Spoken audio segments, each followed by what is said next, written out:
We back talking about the Cleveland Browns and what they should do in the draft, at least at pick 1 and pick 4. I think they got a pick 5 or something like that. We back. It's the Boxing Clinic. More. It's your boy CJ Goodfellow, and we back grinding. Y'all know we do more than the boxing. You know, boxing been hot right now, but the draft is coming up and NBA playoffs is hot. So you can look for a lot more football and NBA videos. You know, but at 1, you know, I think the Cleveland Browns should take the best player on the board. And that's Saquon Barkley. I know a lot of the Giants fans, you know, I work with a guy that said, I hope the Giants take Saquon Barkley. And I'm like, yeah, that'd be a good move for the Giants. But I think Cleveland should be smart and take Saquon Barkley. None of these quarterbacks is worth the number 1 pick this year. Honestly. You know, I know they passed up on Carson Wentz in the past.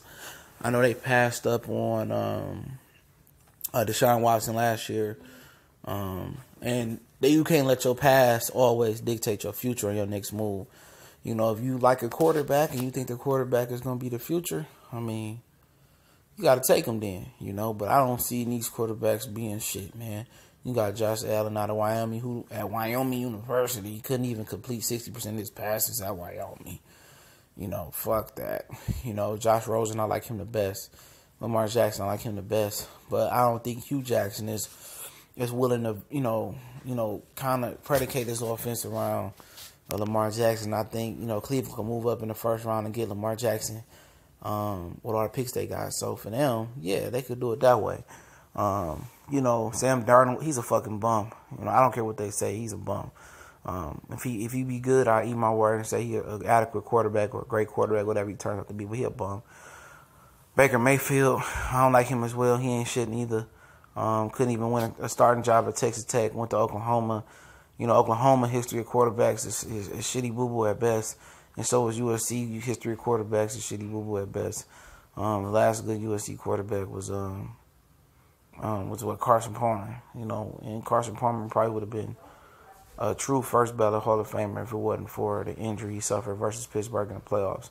The injury fucked his career up, and that motherfucker was cold-blooded. The Bengals was going to the Super Bowl that year. But obviously the injury happened. But, you know, I do Saquon Barkley at 1.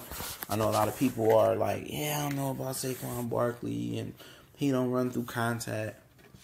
Fuck that, man. You know, I pair him with Duke Johnson. They kind of similar. But, you know, I think Saquon is a lot more explosive. And, I hope he don't turn out like Trenton Richardson. But guess what? I mean, he a talent. He a talented back, and I think it's more easier for you to, tailor make your offense around a running back than certain quarterbacks. But I'm gonna tell you the plan. I take Saquon at the first pick and the 4th pick. I think it is. I take a pass rusher. With Nick Chubb, I take him. I pair him up with Myles Garrett on both bookends. You know, I bookend Myles Garrett and him. And get a force off the edge, and that's going to help my defense out a lot. Then I trade back up in the first, and I get a guy like Lamar Jackson, or if another quarterback fall. Now, here, the Oklahoma State quarterback is pretty good, but their history of quarterbacks ain't really been shit. But if you're able to bring in Lamar Jackson, you're willing to tailor your offense to what's the old boy name? Tyrod Taylor. Then if you're able to tailor your offense to him and do some things that he likes to do, that means he can mentor Lamar Jackson, and your offense will already be ready-made and go with Lamar Jackson. He can just step in when he's ready. And the offense will be already tailored to a mobile black quarterback. You can tailor it to Lamar Jackson a little bit more than Tyrod Taylor. He's a little bit different, but kind of falls under the same category as a quarterback. So I think that would be my plan for Cleveland, man. Barkley, Chubbs, and then I trade back into the first. We'll see if I can get Lamar Jackson on the top of the second. I think for them, that's a perfect scenario. You got Jarvis Landry. I think they still got Josh Gordon. They got old boy too, the other receiver. I forget his name. He get Corey Holcomb or whatever his name is. I can't remember that guy's name. He's a hell of a receiver too. And just see what Tyrod Taylor can do. You groom Lamar Jackson. Nick Chubb and Myles Garrett can get it on the edge. You can boost your defense. The Browns' defense was pretty good last year.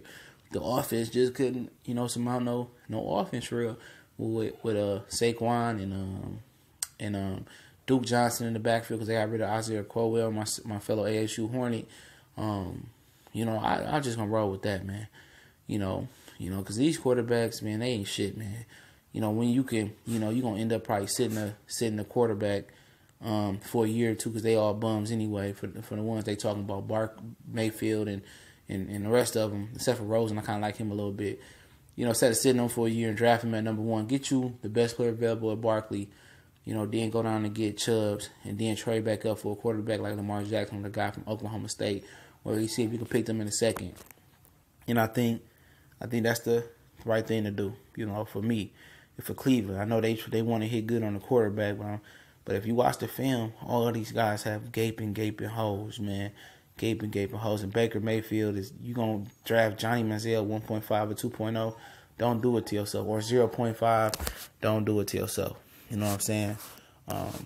And I think that's smart for them. That's a smart move. I know a lot of the Browns fans probably won't agree with me, but I think that's best for them. I think that's what's best. I don't know. I'm not a Cleveland Brown fan, but they kind of control the draft with all these high picks. So let's see. They can change their franchise for the better or change it for the worse. But history showed us they continue to change their franchise for the worse by, picking shitty quarterbacks and picking shitty players at the top of the draft or trading away the rights to Julio to pick the Julio. Y'all know what it is. TBC and more. We gone.